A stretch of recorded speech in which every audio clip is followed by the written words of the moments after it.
Hey guys, this is Chris. I don't know where Renny is. I know he's working on it, but he's late. We're gonna have to give him a hard time. There he is. Look at this. Sorry, I was having a little technical difficulty. I plugged my mic in, but one of my ports is dead in my little sidebar. So I was like, how's it going? Good morning. I was just telling these guys you're late to your own party. No, I'm never late to this, but we were having a good time this morning. We already talked. You know what? This is going to make up for it. We saved lives yesterday. Our group that's here, we saved lives. Was it dog lives? Well, in the afternoon, yes. So we found on the way back from dinner with these guys, we came across two gorgeous little lost fur babies, and we put their owners back, them back with their families this morning early. But it made for an interesting evening with 7 dogs on the property. So I bet. And then yesterday we rescued a hummingbird that was stuck in the shop, and she just was worn out. She landed on the floor. I went and picked her up. I took her up to our hummingbird feeders, kind of got her to be able to perch on it. I went back a couple times and went back up one time, and she was actually feeding out of it. And I kind of rubbed my finger over the back of her, and she went into a hover, looked at me, and boom, took off. So we did our good deeds. So we're going to blame her. Yeah, we're going to say that we're 30 seconds late because of that. So hey, we'll see. I think everybody will survive. Yeah, they will. They'll survive. They'll survive. So I want to make sure. So did you see the picture in the background? I can see it. Yeah.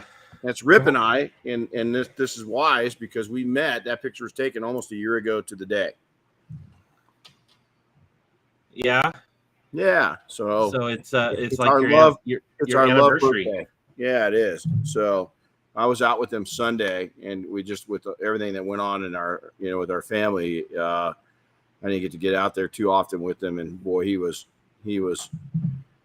If he was a dog, he would have been in my lap. It was bad enough he was trying to do it. And I'm like, dude, you're 1,300 pounds. You can't sit in my lap. But yeah, he's funny. But it was a good time. So hey, real quick, Jason Bruno chimed in regarding the hummingbird. He's pointing out that all your search and rescue training finally paid off. It finally did pay off. It finally paid off.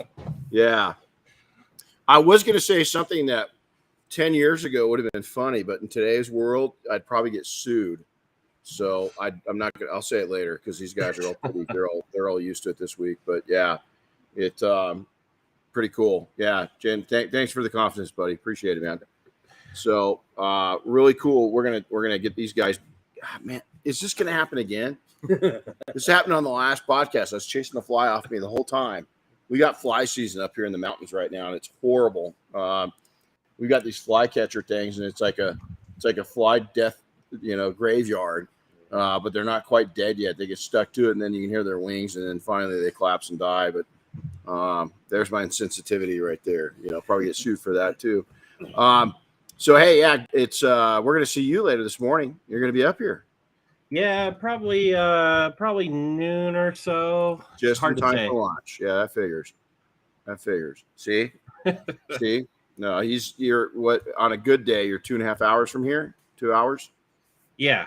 2.5 is pretty much a minimum to get up there for me. I can get home faster, but it takes a little longer to get up there. Yeah, the group, when we were training, we had to go down the hill on Friday night last time because my brother that's weird. It was a month ago. My brother, no, it wasn't. It was almost like 3 weeks ago. But Chris comes flying past us. So I was driving the truck, and Chris comes flying past us in his Mini. Boom! It sounded like, what's that one movie? It was like not to Back to the Future, but where they drive. I mean, it wasn't quite the sound of an electric car, but it was definitely the sound of a Mini. Yeah, that's exactly. Yeah, we're working on an electric car right now, and you get in it, it makes all the sounds. I'm still not quite used to that. Kind of cool. 10-year-old me would have dug it. But. Well, We're going to have these guys come behind us real quick. Our class is here, our 5 days here. So we're going to have them jump behind, including one of our interns is MIA until a little later this morning. He went back to take his wife home. So these guys are going to jump behind us and introduce themselves real quick, and then we're going to jump right into this thing. So go for it, guys. look into the light. Yeah, Ben, you got a tall one up there. I'm losing half his head. Hold on, we'll put it up like this. There we How's go. that? There we go. So who do we got? Anybody? Mike Clark, dual residency, California and Texas. Sean DeRosa, Hollywood, Florida. Michael Macias from Los Angeles, California. And I'm Britt Stokes from Provo, Utah. There we go. I'm Josh Pierce from Iowa City, Iowa. How's that? Yay! Right? You know, I'm told that they call him Grandpa Josh. They do. Yeah. I'm Grandpa. We sent something. So you guys have a seat. We sent something over. As Zach sent us something yesterday in regards to that, and we sent him something back. A little message of Johnny Cash waving at him with a middle finger. So, you know, that was kind of fun. So, so we're really excited. We had a great week last week. We were up in Monterey. That was fun. Team Double Black, Team Rad Company was with us. Josh was up with us. It was a lot of fun, wasn't it? Oh, yeah. A lot of cool cars. It was really cool to be able to see a lot of detailers too, and how the detailing community's grown, how individuals in the industry have grown. We saw some good friends. We met some new ones. It was a good time, man. It was a really good time, and Mafia killed it. It was just a lot of work for Dave and Bob and Keith put a shitload of work into it. Sydney and Kyle got up there, did a lot of work to it, but then the Mafia worked their booties off. I think we got it easy though, because a couple of the team members and a couple of the Rad Company guys had to go to the auction and prep the cars right before the auction, just as we had already cleaned them up, but they had to go through and wipe them down right before they went on stage. And we thought the auction would be running a little late, and it didn't. So I think it started at 4 and ended at 9, and they had 90 cars go over the block. So do the math on that. That's a car like every 2 minutes, 3 minutes, So they're hustling. I heard things were moving so fast that they actually only dressed the tires that were facing the audience. Yeah. Well, and it's a good thing. It's a good thing that like I said, we'd already hit it, but we had so much wet weather. If it wasn't raining, it was dew. So it was kind of a challenge, but it was, we got to see a lot of cool people. Gordon McCall. It's always great to see Gordon, and to watch the Broad Arrow group. This was their first Monterey. Not collectively, but as individuals, there's some pretty talented people who've been in the game for a long time. But it was a cool time. So, so check this out. So Monterey auctions this year had a record year as a whole. All the auctions together, there was $470 million in sales last week up there. Wow. And the previous record was back in 2015, was just under 400 million. That's a big jump. Well, I'll tell you, some of those top level people, as you're driving into Monterey, we always take food collections up, and gatherings for donations, because they got it tough up there. I mean, I don't see how they're making it. Their guest houses are only like, 2,800 square feet, and, their main residence, and, it's tough. It's that echelon of life. We saw it at the party that night, and once again, we I'm not even going to go there. I can incriminate myself there too. Never mind. We set in a special spot, didn't we? Yes, we did. got in a special spot, and so it was pretty cool. I think they actually just let us in there, though. Yeah. We are cool. And then Josh and I were dressed like twins. We didn't know it, wasn't planned, but we had the same color suits on, and I saw that. we look good. Mhm. We look good. So hey, topic today. If it's not me, then who? It's going to be someone. Someone's going to make your dream happen. And if you don't take action, I love having you guys here, by the way. I do. I just love it because I feel like I'm talking to friends online, but I got friends right here, But I'm going to say it again. If it's not me, then who? And my answer to that, why wouldn't it be you? And I'm going to share some of my struggles. And I still struggle with that somewhat. You think I'd be a lot of people that don't know me, or maybe some they do, think I'm cocky, think I'm, arrogant. Not me, man. Not me. I'm still very self-aware that I'm not real confident. There's things I don't believe that I deserve still. And it's not that I don't deserve them, but I just don't think guys like me get that. Does that make sense?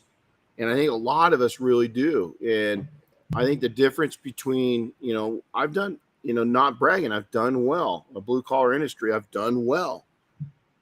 But when I was working with Undercover Billionaire on the show, I found myself, I've never compared myself to anybody else. Even in football, I'm not a big dude.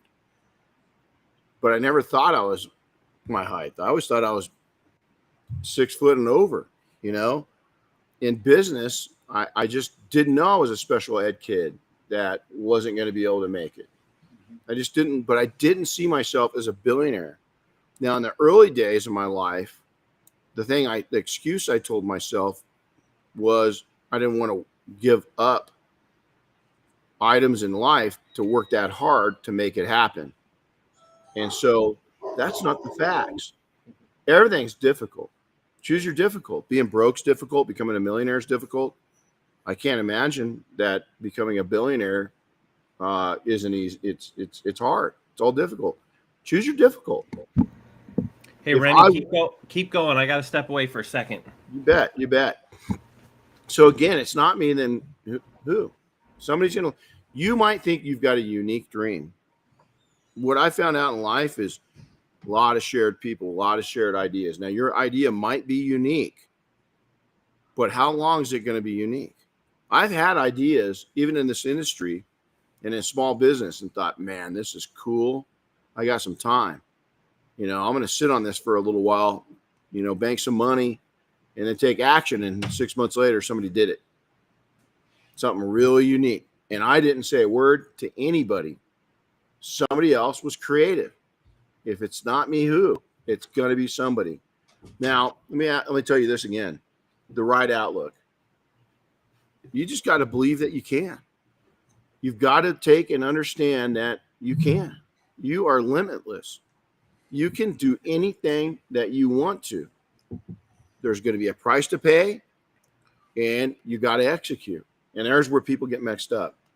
I'm going to give you an insight on some true facts. Okay, some true facts is my own limited ways, but then how I sometimes I was thought, man, I'm dreaming big. I'm dreaming so big. Can I make this happen?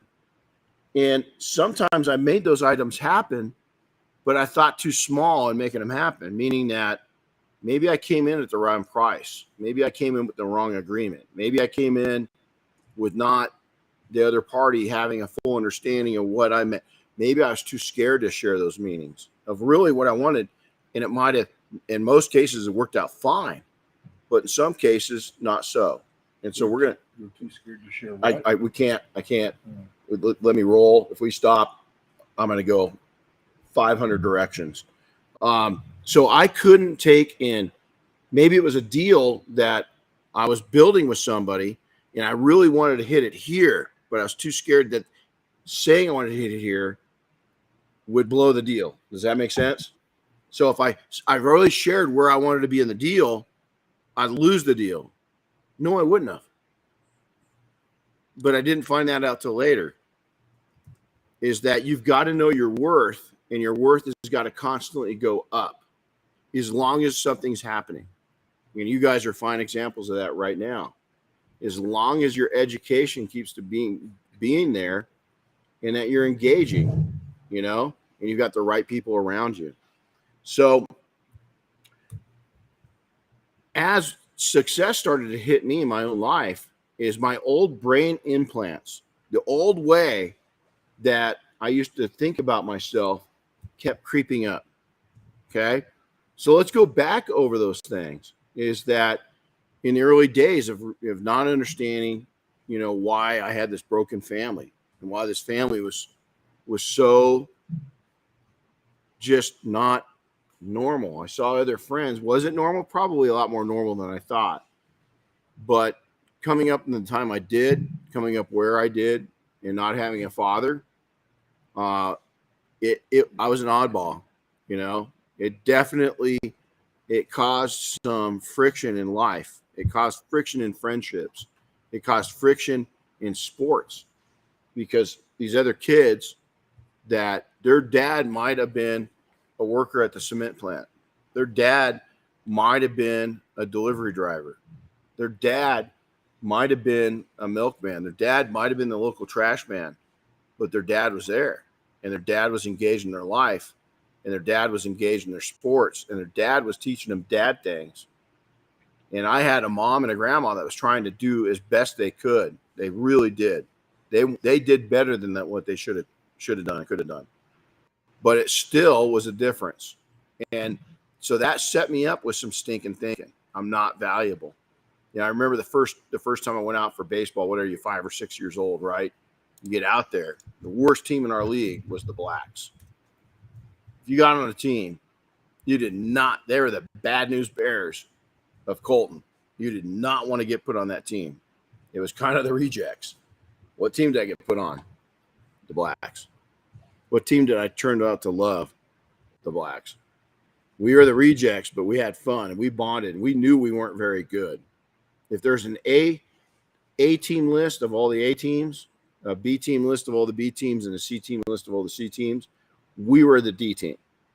We were the only team on the D, because none of us, and you know what, the one thing, and I've never shared this before, the one thing that 90% of us had in common, there was 2 things that we had in common.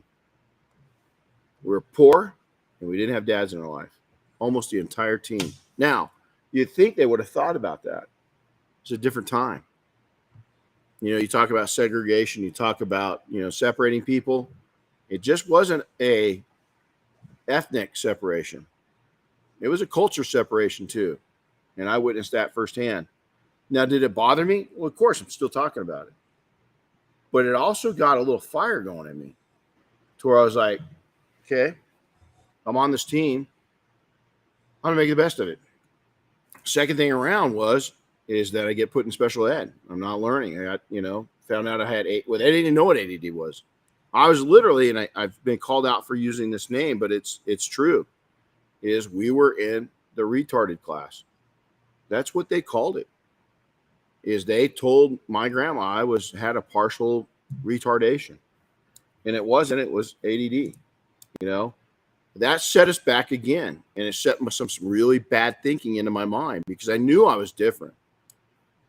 But you know, what happened is that as the kids around me, and there were some really needy kids in that class. I mean, I had it good. I had a learning disability. Some of these kids had some real challenges, right? But what I found out is that my friends that were in the gifted class, a lot of them had teased me about going in there, started to see the change in me. And credit to them, these are young kids. These are 5th and 6th graders. To credit to them, when they started noticing those changes, they stopped treating me bad. So I knew there was goodness in people's heart. Okay. Now at that same time, I'm really involved in Boy Scouts. And I got elected I can't remember what it's called now. God, I just had it tip my tongue. But I was Grand Poobah. I mean, they put me into the pack leadership position, you know, for our Boy Scout troop. And I remember feeling so honored that they trust me like that. And the reason why is that with my limitations in life, I learned how to have fun. Now, I had some brothers that were struggling from some different problems at that time. So my fun wasn't going to go that direction. Wasn't going to be substance related. It was going to be outdoor related. So we'd take off.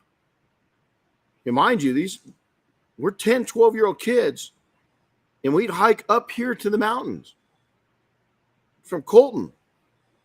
That's halfway between here, or that's 3/4 of the way. It's not far from where you guys flew into, 15 minutes, 20 minutes. We would end up in Big Bear and not take a road. We'd be gone for days. But you know what that led into? My ability for mountaineering. Who would have ever guessed that later in life that I would be on mountainsides or in the desert, dropped off by a helicopter to go rescue somebody?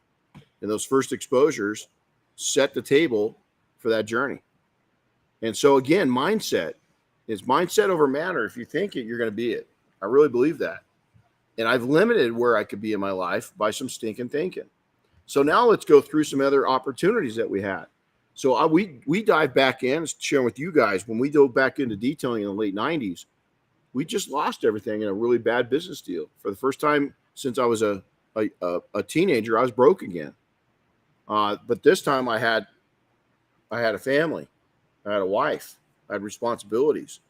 And again, the one thing that I think for me, being somebody that was raised without a lot of money, was the last thing you ever wanted to go back to was not having a lot of money, or being broke. And so it kind of set me in a tailspin for just a short time. I wouldn't say depression, but I was like confused. Where am I going to go? And so I said, I'm going to go back to what I love. So I went to Diane, and I had a whole nother plan. I was going to start a consulting business. I did really well. I ran a $12 million, a pot of a corporation, sector of a corporation, 12 million a year in my 20s. So I was going to go back and do that, but on my own. So I just got into detailing again, just to pay the bills for a little while.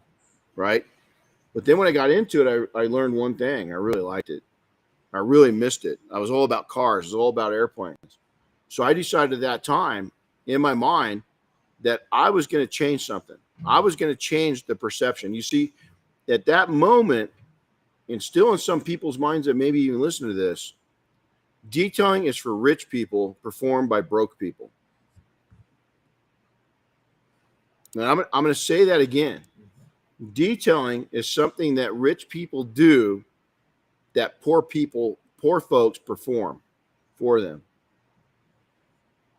And I saw that, but I also saw that this attorney, Tom Hanks, Bruce Willis, and this dude that owned his own businesses were no better than me. Somehow I had to take and show them that without being arrogant. Somehow I had to show them that I was worth respecting and that what I was doing with their cars was worthy. So I started on that. And the way I did that was by giving them an outstanding experience. Their buying experience was over the top, much like you in fine dining, right? That's right. And what I did is I already had a heart of hospitality. I never was trained in hospitality. I was brought up by an Italian grandma that demanded it. You said, please, thank you, opened the doors. Matter of fact, if my to this day, almost 30 years in with Diane, if my grandma had ever, even if Diane and I are mad at each other, man, if I don't open that door for her, I still think of that Italian lady beat me on the head. There's no way I'd get away with that. No way. So the hospitality side was I really think that it was bred into me. You can learn it. You're not as good at hospitality and creating experiences when you have to learn it. But if it's in your heart, it's in your passion, I think that it will be in your heart for life once you allow it in. I changed the game for me, and I don't brag a lot. I changed the game for a lot of people in this industry by showing that you could give an experience and you can make money, and that you could be a wealthy person serving the rich as a detailer. You don't have to be dead broke. You don't have to take and have holes in your shoes. You don't have to take and have nothing in your pocket. You don't have to have no hope, no dreams. That's in the past. And if I'm speaking to you right now and you're kind of stuck in that spot, you can get out. You just got to think your way out. So first big change happened is that when I went to my first show is that I was profitable. We lost everything the day before Thanksgiving in 98. Dave Morris, he's listed here. Good friend of mine, was pilot, personal assistant, and bodyguard to a very, very wealthy woman. And he flew a jet for him. We're over him and I and their family, our kids were all the same age. We all gotten close, and I broke down, kind of, not crying or anything, but told him what had just happened. That I got sucker punched, And he goes, God, what are you going to do? And I said, no, I got a couple plans. I said, it sounds weird. And I was almost embarrassed to say this, but I had a higher power telling me to say it for some reason. And I felt I needed to say it to him. I said, Dave, you're a car guy, but I almost want to get back into detailing. And I almost sat there like, okay, incoming. He's going to just, laugh his ass off. Dave's a pretty wealthy guy. He looks at me and he goes, Renny, this area, coming from the high end, the highest level in this area, dealing with these people, the fact that you've got such a wonderful way about you, you would kill it. And he says, my jet that I fly, I have to do it myself. How much would you charge me to do it every week? Let's go down and take a look at it and figure out the dollars and cents. The rest is history. Dave Morris introduced me to so many people. And when he was acceptance of it, he's a blue collar guy that just happened to swim with the not so blue collars, right? He taught me a lot because Dave in the background, he was the same person, but he's blue collar. He worked on cars. He built stuff. He's a woodworker. He's up in Alaska fishing right now. He's a man's man. He drank. We'd sit in his hangar and have a cigar and drink whiskey, sip whiskey. But when the money came into the picture, that dude was elegant. He was a class act. He could go between his worlds very easily. So what did I do? I imitated that. I brought that quality into my life. I learned how to speak in the proper things to say and not say around that crowd. I learned how to dress, how they would, okay, how much am I paying you? You're dressed way too nice to be my detailer. Okay, don't do that. Where I would have nice uniforms, but not too nice, but not average. Follow me on that one? We had to fit in, and Morris fit us in. Right after that time, 1999. I know this is way back in the 1900s, guys. I was at a show. I was at a car wash show in Las Vegas. And I had our logo on. I've got a shirt. I'll pull up an apron. We still have them from the original ones. And it had my attention to detail wings on it. They called it the Flying Wings. And underneath it, it says, if you fly it or drive it, we shine it. That was our tagline. Okay. I walk up this booth. I'm talking to these people, and they've got some interesting products. And there's not really products. There's a whole bunch of different products. And so it turns out they're a research company that researches things in different industries. And they're there to promote, hey, if XYZ, Valvoline oil, if you need to have some studies done, to see this and that. Well, they were doing a case study for a company called Shell Oil. Specifically, Aeroshell, their aviation division. So this guy, I'll never forget him, real preppy guy, was just proper as could be, comes up and he goes, so you really do airplanes? And I said, yeah. At that point, I was probably doing about 80% of my work was corporate jets, right? So I said, yeah, absolutely, every day. It's part of my life every day. And he goes, we need to talk. We're doing some research for a company, and I'd love to learn more. And I said, well, I'm here to talk. So he rolls over and buys me a matter of fact, he's the one that got me. I never drank coffee before. He's the one that got me drinking coffee.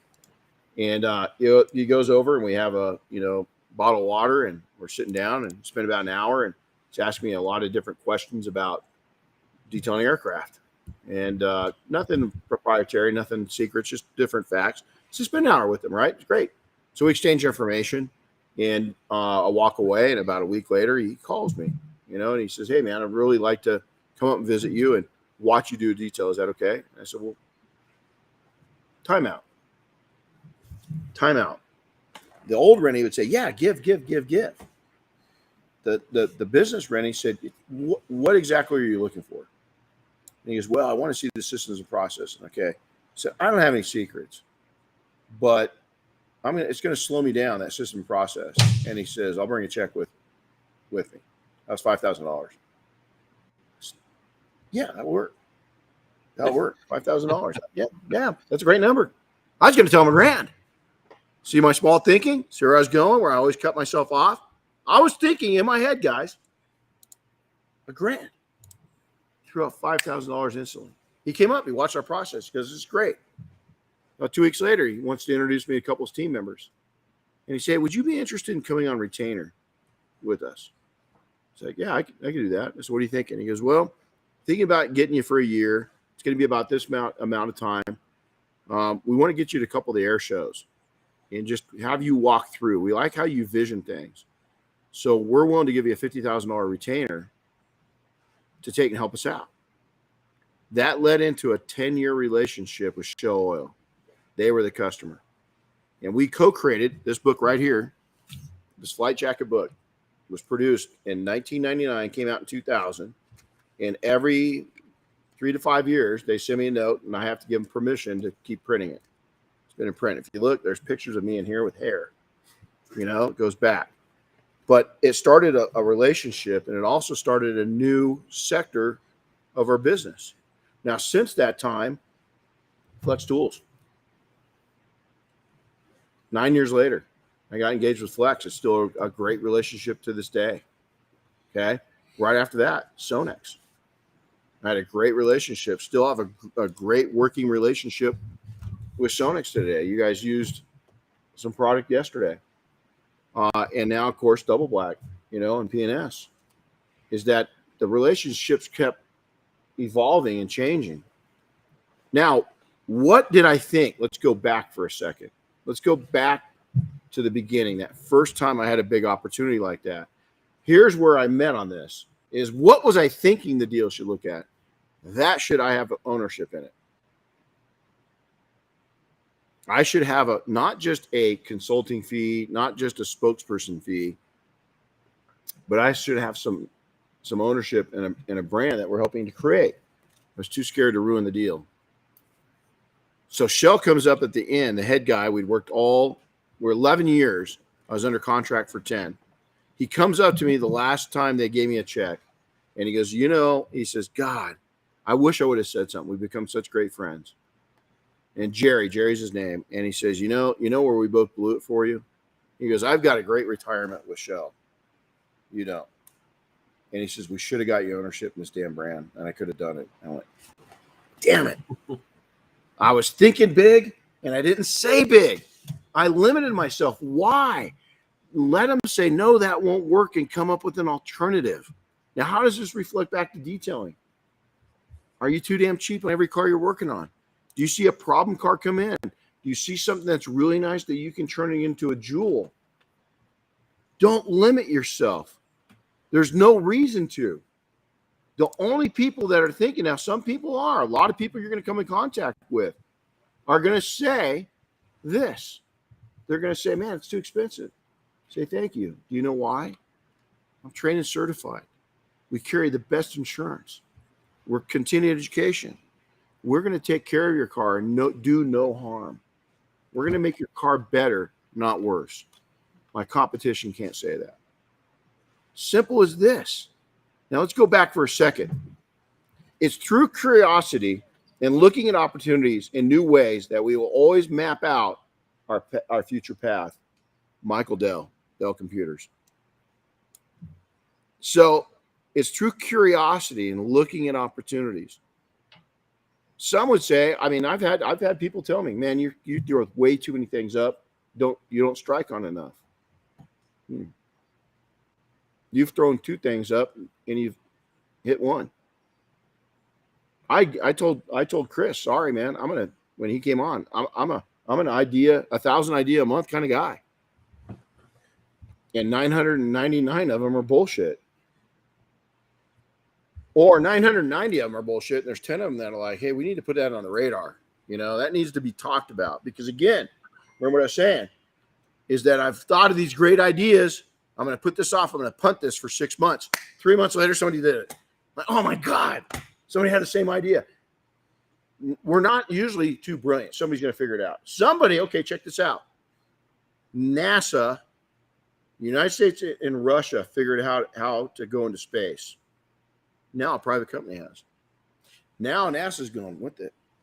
Hey, would you guys partner up with us? See where I'm going? Is that NASA, they didn't have, would anybody say that having SpaceX involved has kind of improved the space mission? Oh, yeah. Oh, yeah. Just think if NASA wouldn't have sat on their hands for as long as they did. Where could they be? It's a big organization, and they even screwed it. Now, this is a great one, and this is where it comes back to respect. Is someone sitting in the shade today because someone planted a tree a long time ago? Warren Buffett. I already mentioned Dave Morris. Okay. I'm going to mention two Vince. Vince, you guys have heard who he is. I'm not going to mention his last name. And then Vince Smith, that was a local up here, changed my life when I met both of those men. Changed my life because they'd been down pathways and done things I hadn't done. One of them in a billion ways. The other one in several million ways. Okay. Walt Monique Stankiewicz. When I was in my 20s, they're friends. They owned a pasta manufacturing company. They were right across from my office. They changed my life. I was a 20-something-year-old entrepreneur, and they would just shake me every once in a while and go, "What are you doing?" And they set me on the straight road. They helped me. They helped me mature in business. Bill and Winnie Bartell, the first millionaires I knew. 14 years old, they took me to my first restaurant. Never been to a nice restaurant before. And it wasn't a nice restaurant. It was like a Sizzler level, maybe. But to me, that was gourmet. I'd never seen a salad bar. So I'm dating their daughter, and I go, "What the hell is that?" Salad bar. What the hell is a salad bar? You go up there and you get salad. So I was like, "Okay, can you help me?" I mean, yeah. So we go up there, and what's right at the beginning? The bread piece with a napkin over the top of it and a knife. And I go, "What the hell is that?" And she goes, "Well, it's fresh cooked bread." And I said, "Well, what do I do with it?" She goes, "You grab the napkin so your hand doesn't touch it, and then you cut it." I was so nervous, right? They obviously do this all the time. And so, I got this. She's standing right next to me. I grabbed the bread and cut right through my finger. Blood all over. They had to close the salad bar down. I was so embarrassed. I've told this story before. But Bill and Winnie taught me what life could be. That it didn't have to be on the back of a bicycle. Because I was running, detailing off a bicycle. Okay? And I thought that I was hot shit. Every once in a while, my big brother you guys met would give me a ride. I didn't have to ride my bike 8 miles one way. So let's go over this. A pessimist sees the difficulty in every opportunity. An optimist sees the opportunity in every difficulty. Winston Churchill. Choose your hard, but don't think small. Now, I had a great conversation. I was sharing it with you, my buddy Anthony down in Texas. And he thought maybe a few months ago that he'd started out a little weird. Just spent some time with him. That he started out his pricing a little high. So I talked to him this last week at Monterey. I said, "Hey, man, did you end up lowering price?" He goes, "No, I kind of stayed with it and I'm getting busy." Now, the good news is it took him longer. The better news is by taking longer, he learned a valuable lesson. He's not going to have to dig out of a cheap hole. He set his standards pretty high. His business was building up slow, but now it's starting to gain momentum. And you know what happens to a train once it starts moving? It's pretty hard to stop. And I have a feeling he's going to be pretty hard to stop. So how many times was I told this? Okay. Think about those quotes I just gave you. And I want you guys to reflect back on this. Every single one of these things, I think most of you are going to relate to most of them or all of them. You can't make any money detailing. Okay. I can't tell you how many hundreds of people have told me that in my life. You can't work on those corporate. Those people aren't going to pay you to do that. They're not going to pay you that much money. Okay. Been told that a lot of times. No one is going to pay that much for their car to be detailed. You're wasting your time. You can do better than this. Okay. You won't amount to anything. My 5th grade teacher. You'll never make any money. You'll never do anything serious. Next time, this one hurts. Next time, maybe you'll write a serious book. That was somebody really close to me. Well, I sold 100,000 copies of the first one. The second one's going to even be even bigger. So, personal story. I wanted to be my own boss since a little boy. Real quick, Renny, before you get into that, we got a great comment from Crystal Clean Detailing. I'm going to pull up because related to making money and prices. I don't know their name, but Crystal Clean Detailing says, "I took your class at Mobile Tech last year and you talked about upping your prices if you're booked out. Came back home and increased them twice, and now I'm still booked out 2 months at a time. I just didn't see how valuable I really am." And thank you. Oh, that right there. That's gold. Thank you so much. I didn't see how valuable I really am.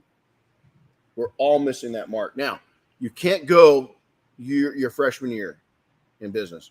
Freshman year is not 1 year. in business. Freshman year is 1 to 5 years, 1 to 7 years. So I'm right there. It's a little longer than that. But you can get to your sophomore year and start being a little greedy. Okay? Your freshman years shouldn't be cheap, but you don't have the reputation yet. You can't bring in – now, there are a few people that can. There are a few 1 and 2 year newbies operating like a 20-year veteran. There's a lot of 20-year veterans operating like a newbie. It goes both ways. So I wanted to be my own boss. Once that scout leader, when I was platoon leader, thank you, that's the word I was looking for. When they gave me the power of becoming platoon leader, I realized at that point, I sure like being the boss. Okay? And so I did it. I became self-employed. Now, I was told at one point I'd only be a factory worker at best. Okay? That'd be the only thing I'd ever do. I wanted to be a soldier. Really did. A little later in life, I'd gladly serve. I love being a chief warrant officer. I figured out a way. I wanted to be a SAR. I wanted to do search and rescue. For over 30 years, hundreds of missions, impacting hundreds of lives, dozens and dozens and dozens of families. I did it. I wanted to help people in small business by writing a book. I was told I'd never be smart enough. There's no way I could ever write a book. I did it. I wanted to be a police officer. Really did. And I proudly served, badges behind me, with San Bernardino County Sheriff's Department. I had some amazing, I get teary-eyed. I flew. I did wilderness apprehensions. My partner was killed. One of the proudest things in my life was doing community policing in my community. One of the happiest things I ever did. Now, mind you, I did all that part-time. How? I volunteered. I figured out a way. I lived all my dreams.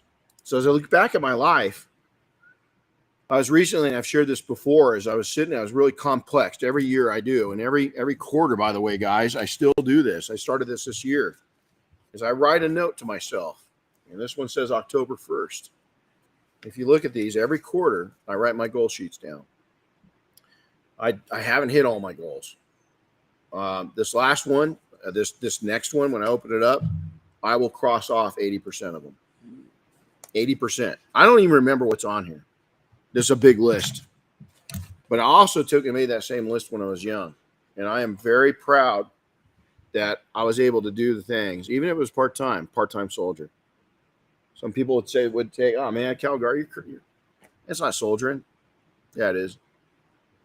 Some people say reserve deputy. You know what? Some of the deputies gave me a hard time until I was backing them up. You know, they figured out I'm a freaking, I'm a pit bull, man. I might be short, but, you know, if you get in a fight, I'm not a bad dude to have around. And I don't quit. And I don't leave anybody behind, you know. Search and rescue is that, you know, I've reached the top ranks. I just went through a special class in search and rescue that not many people in the world get to go through. It was an honor. Now, I did all this as an entrepreneur. And my proudest moment in all of this I did is one of the things that I set out with Diane is that in 2004, I saw that we'd done something pretty cool that would really change the opinion of people buying details. And I told her, I said, somehow I want to teach other people that haven't had the opportunities I've had to do this. I said, what do you think about starting a training school up? And it really changed my life. Out of everything I've done in life of seeing other people succeed, and not just change their lives income-wise, it's changing their lives on teaching them that they don't have to work their asses off nonstop to make a living, and that they got to go enjoy life. Let me tell you, when I show up in the mountain, I've said this many times, it's probably the worst day of your life. Whether it's on foot or they drop me off by helicopter, pretty shitty day in your life. Now, it could be a good one because we just found you. But if you're injured, you know, we're out in the middle of nowhere. Now, today it's a lot better. We got a lot of support, helicopters, hoist, everything else that we do that we didn't have 20, 30 years ago. So even search and rescue's changed. We call it now search and cell phone, you know, because everybody gets on, watches Discovery Channel, watches Bear Giles get out there. They take their knife with them. They're going to climb a waterfall. Then they fall, you know, and then they can reach their phone and hit 911. And then we got to figure out, triangulate where the hell they're at, you know? So it's really changed things. Now, one of these things is that your mentors, the people in your life, the people that even if they've only played a small role, they played a bigger role than what you think. Okay. The one thing that I've noticed in everybody inside and outside this industry, those that pay tribute and realize, listen, all those mentors, Bill and Winnie, they didn't do it for me. Okay. They didn't make me successful. They created the pathway and they shortened the trip. Walt Monique, they didn't do it for me. They never lay claim, but they know the importance because I tell them. And I couldn't have done it without them. It would have taken me a lot longer. I wouldn't have been here without any of these people. Just wouldn't have. They created opportunity for me by freeing my mind and showing me and giving me opportunity. Dave Morris would not be here. 100% would not be here if his family wouldn't have had us over for Thanksgiving. We're kind of down on our luck. And he didn't care. And we still can't stay in contact today. Wouldn't be shocked if he's listening. Okay? Guy that flew for Google. I mean, powerful dude. Tens of thousands of flight hours in jets. One of the most giving guys I've ever known. So I'm going to end this with this. Now, guys, I want you guys to write this down. This is a quote, and I dare you to think about this all day and all night. I don't know what your circumstances are. I don't know where you come from. I don't know your background. I don't know any of that. I don't really care. But one of my favorite people was Bruce Lee. I love this guy. The guy was such a Renaissance man, such a badass, a true badass. And he said this, to hell with circumstances, I create opportunities. Bruce Lee. So, circumstance. You might be broke. So be it. You might be mentally broken. So be it. You might be physically broken. So be it. You might not have the education. So be it. Go fix it. Create the opportunities. You have a chance every day when you wake up. You know, the first thing I did is it's no secret. I love walking my dogs. Got up at 6 this morning, a little before 6. Started, my brother had already come out and made some coffee. Took my dogs out. And I never go with my phone. Never. And I remember looking up, and through the pine trees is this beautiful sunrise. And it's about 7 different shades of colors. I went, what a freaking cool day to be alive.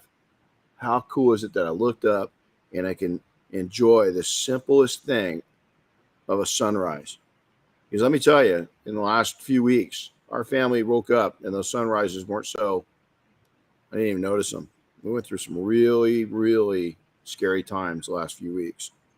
And during that, I never lost my faith and I never lost my thankfulness. You know, Bob and Dave changed my life.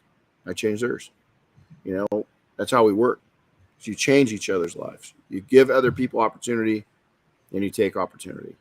And as Warren Buffett said, is that someone sitting in the shade because they planted a tree a long time ago. What's your shade tree going to look like? You're young. Plant those trees. Plant them big. Water them. And then, as you get a little older, learn to coast. If you're older and you're just planting those trees, plant the damn trees and coast in between the watering. Okay? Enjoy the ride because soon enough, it'll all be over. So, hey, I wanted to thanks for joining us today. You know, this is kind of a different discussion, but it was something. You know, you guys don't know, and I'll show you guys after this. But if I scan through on my phone, I've got hundreds of these topics, hundreds, and I get them from the weirdest spot. One of the coaches on Peloton, one of the trainers, man, he throws out some wisdom sometimes, and he'll say something, and I'm like, "Hey Siri, put down in my notes," you know, and I'm yelling to put notes down. You don't know where the influence is going to come from. You know, I'm going to learn something from every single one of you this week. I'm taking things away already from every single one of you. You're a big dude, powerful dude. No, seriously, in life and everything else. You know what I took away from you yesterday? You're appreciative. And you're not scared to say it. That was cool. As powerful as man as you are, you're even more powerful with your words. and your kindness and your heart. Thank you. Took that away from you yesterday. One sentence you said, I went, this dude has got his heart and his mind centered. And I'll share with y'all, I've already taken something, little pieces away from each one of you. Each one of you. And so don't be afraid to be impacted greatly by people you don't even know. Simple as that. Hey, if you've enjoyed this, make sure to share it.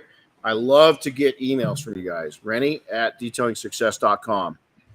Give us some thoughts of what you thought about this past shows or what we need to bring into the future. I love hearing from you guys. We have one. I don't want to be Joe Rogan a podcast, but I can't be. Joe Rogan's Joe Rogan. That's the other day. Don't compare yourself to other people. Joe Rogan's badass. I don't pretend to ever be. Honestly, that's not my mission. Chris and I'll tell you, our one mission is one person impact every single podcast. One. We have multiple. We have a lot of messages sent to us. A lot of people reaching out. I don't care. I want one. I want one person. So with that, hey, thanks everybody. Chris, we'll see you. We'll see you when we see you. Drive really safe. And, yeah, I'll be there. I'll be there soon. And I want to throw out real quick, not too many details yet, but we're working on something fun for SEMA. So really fun. If you guys, and this is another one of those, if not you, then who kind of a situations, right? Renny, back in 2019, after our party up there, we kind of noticed a missed opportunity. And so we're acting on it. And so this year's party is going to be pretty cool. And we've got a big goal for it. And it's it going to involves lift the entire industry up. And it's That's not right. me doing the lifting. It's the entire industry is going to put SEMA on notice that, hey, we're here, because they don't know we're here.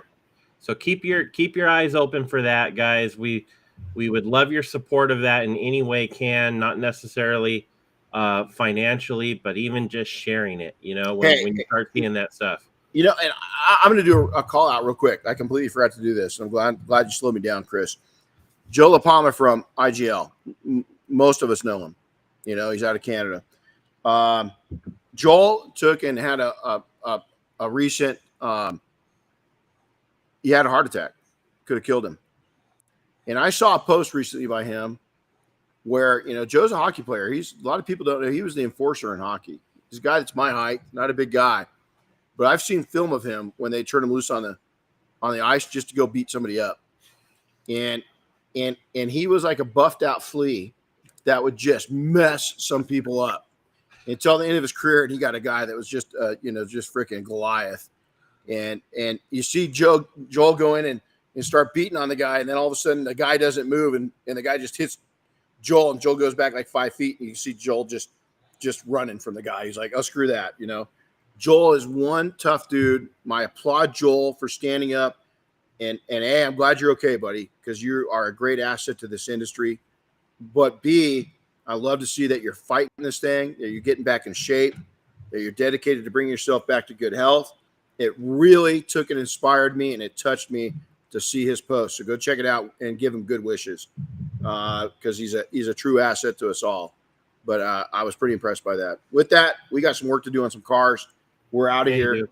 Have a good one, guys. We'll see you next time. See ya. See you soon.